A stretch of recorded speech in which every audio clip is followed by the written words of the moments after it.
Welcome to the Achieve Results Now podcast, the podcast that gives you immediate actions you can take to start seeing life-shifting results now. Hey everybody, welcome to the Achieve Results Now podcast. This is Mark Cardone. And Theron Feidt. So today we're talking a little bit more about goals, but we're talking about a specific reason why people don't achieve their goals and 3 actionable steps that you can put into place to start making progress.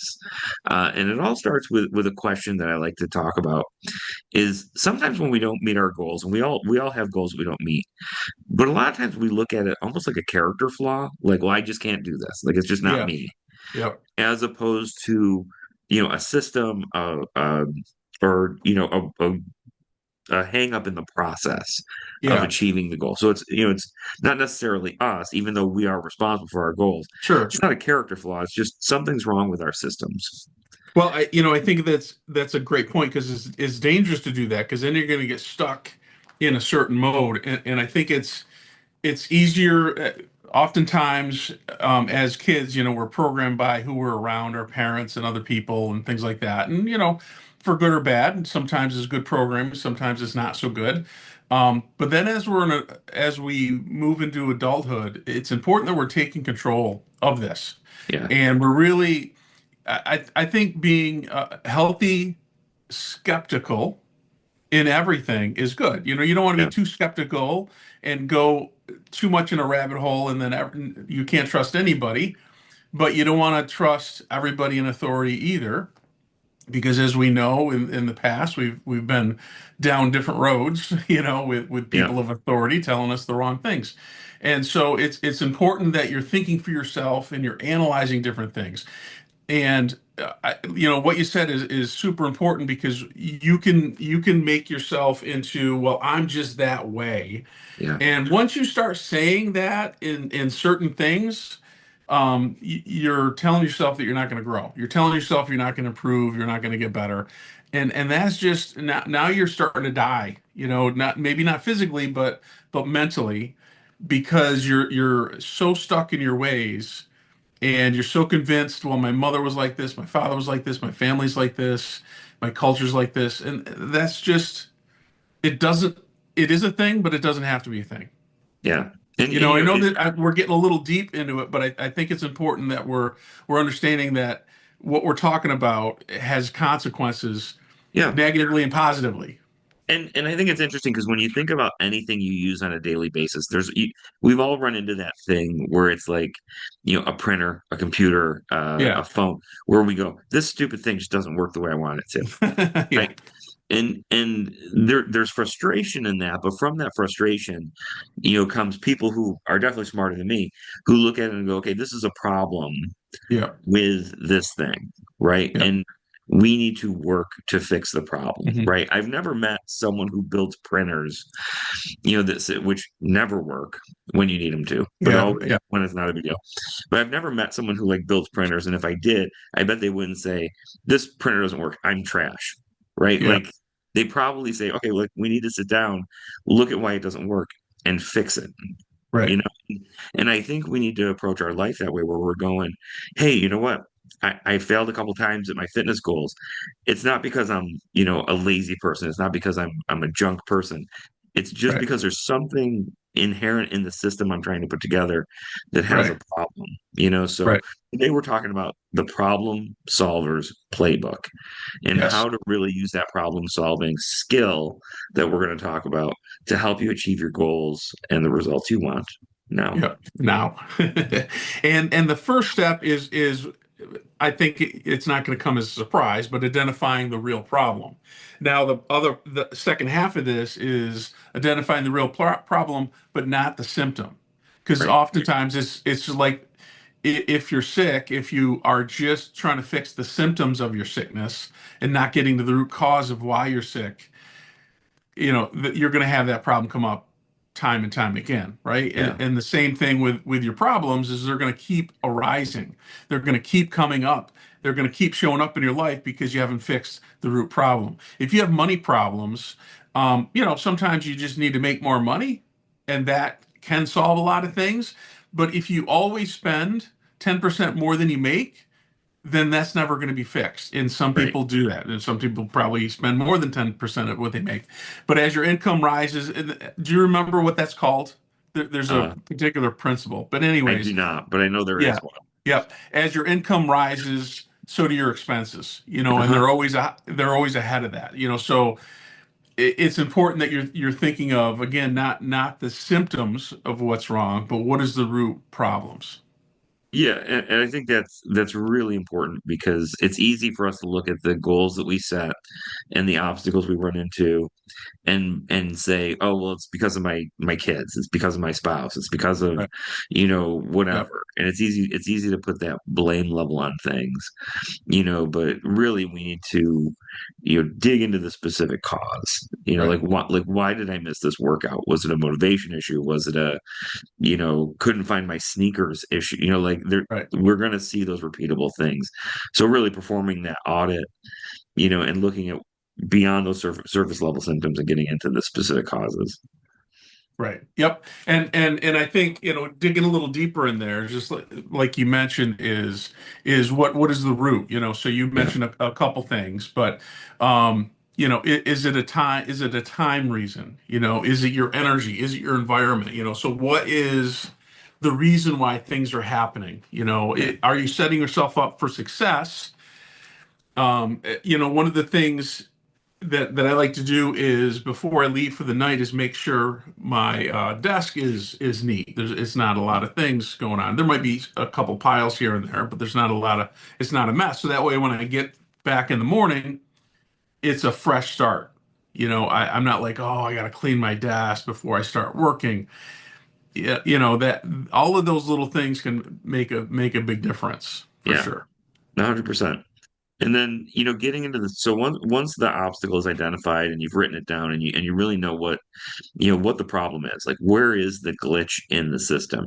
Right. Once you know that, step two is really about removing judgment, from the Hmm. mist, taking Right. away limiting labels, stop using words like lazy, undisciplined, failure, all those things that we pointed ourselves, for why things aren't working. I think Hmm. that's really important. Right. And I think it's important that you're treating the miss that you had, the mistake, whatever you want to call it, as data, as feedback, right? Yeah. Uh, whoever said this, there's no such thing as failure, only feedback. I Yep. mean, that's really what that concept is all about. And successful people and winners in life, you're going to fail. You're going to make mistakes. That's how you get better. If you're not making any mistakes, I would argue that you're not growing. You're not improving. You're not putting yourself on the line. You're not growing to the next level if you're not making mistakes, because that's what it's all about. Because that's feedback. Yeah. That's how you get better. So trying to be perfect and trying to have the perfect scenario and everything set up perfectly before you get started, um, is, I think, a common thing with people that like things a certain way. But then the problem is then you don't take any action, or you Yeah. take a little bit of action that's not going to really move the needle. Yeah, I think that's big, and I think fear plays into that too. And I think something that when we talk about judgment, a lot of times we talk about ourselves, but I feel like it's important to look at the judgment we put on the obstacles themselves and on the Right. problems. Hmm. We look, and you experience this all the time with dojo, but we look at obstacles and we assign in our head a level of difficulty to that Yeah. to that obstacle. And it's interesting because even though we know like there's other people who have probably overcome the obstacle, Hmm. and we have ways that they've done it, and we have there any problem you have, if you're listening to this right now, Yeah. any problem you have has more than likely been experienced and overcome. Like Yeah. I'm hard pressed to say, oh my God, I've never heard that problem before. Right. Right. So really, even if it's a very complex problem that you have in your system, you can make it infinitely easier by just number one, don't assign that value that it's hard. But Right. number two, like look into how other people did it. Like we'll get to that in Hmm. the next part. But Right. I Yep. think not assigning, that level of difficulty and saying to yourself, oh, this is too hard for me, Right. is Yep. important. Yep. And then step three is, this is an important one, because I often see this, is it's adjusting the system, not the goal. Yeah. Okay.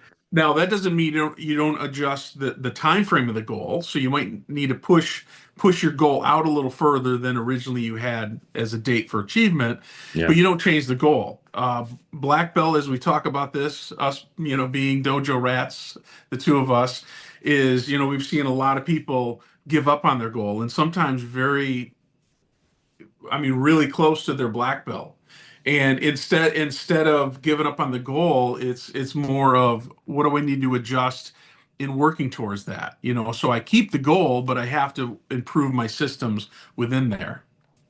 100%. Yeah, I think that's absolutely right because people look at it and they go, "This is just too hard," Right. and it's anything that's worthwhile has difficulty associated to it, Hmm. right? Yep. But I think between that, trying to really find those micro versions, Right. of the goal. When you're struggling with a habit, I can't talk today. When you're struggling with a habit, really, pivoting to smaller starting versions. Right. And I think martial arts is great for that because we really do. There's that, kind of start small, work your way up approach. But I Right. think that's a big part of problem solving is looking at, Hmm. that small version of the same goal. Right. And along the same lines of that small thing is use that to create momentum. So that's why you want to do it. So if the next step you have to take or the change that you have to take is large, is break that down into smaller steps. That's going to get momentum. It maybe even build your confidence or your belief in yourself, whatever it is.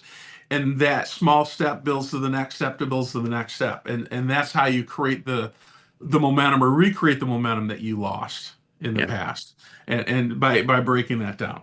And this is so interesting because I think momentum, I mean, success in anything is really just, the continual solving of a series of problems, Right.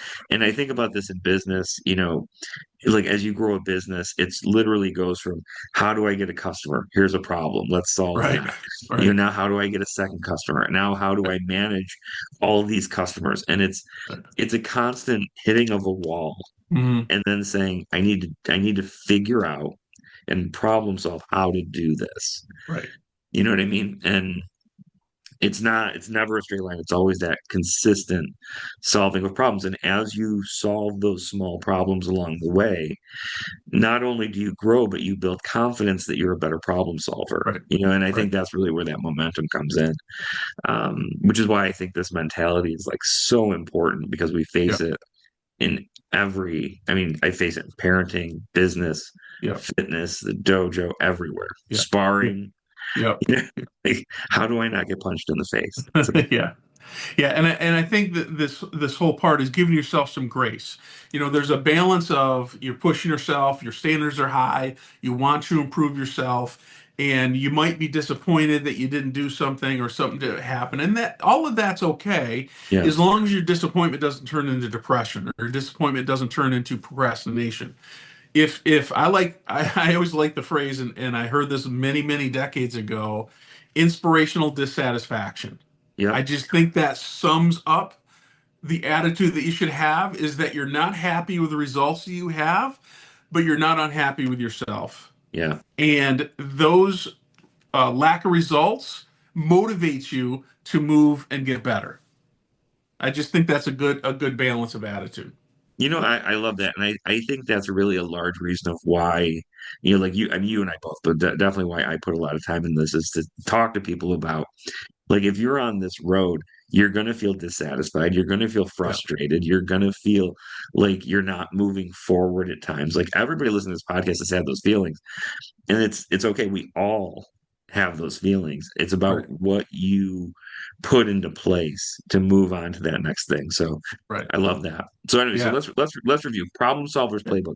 So this is all about looking at your goals, looking at why you're not moving forward as a small problem that can be fixed. So Hmm. number one is obviously identify what the real problem is, not the symptom. So really looking at that audit of, Hmm. beyond the surface level system, like I missed my workout and dig into the specifics of why you slipped.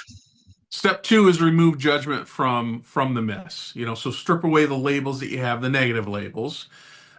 Treat the miss as data, so feedback from it, and adopt a power preframe or a power reframe, I should say. So you reframe in your mind what that data means and how you can use it. Yeah, and then number three, adjust the system and not the goal. So really tune the inputs, right? Keep your destination the same, but the how, like switching your training routine, things like that. Feel free to change up how you're getting there. Look at those micro versions of the goal, and then ask those momentum questions after every slip. What's one small adjustment I can make next time? To really make this easier, to make this more fluent, to get through this wall. And I think that's a big step in helping you overcome those things that are holding you back in your goals. So that wraps up this episode of the Achieve Results Now podcast. Definitely follow, share with somebody who would like it, and we'll see you on the next show. Thanks, everybody. Thanks for listening. Hop over to our website at www.achieveresultsnow.com to get your free copy of our book, Ignite Results, 4 specific daily actions to help you achieve results now. You can find us on Facebook at facebook.com/Achieve Results Now. Thanks for listening, commenting, and subscribing. Now get out there and achieve results now.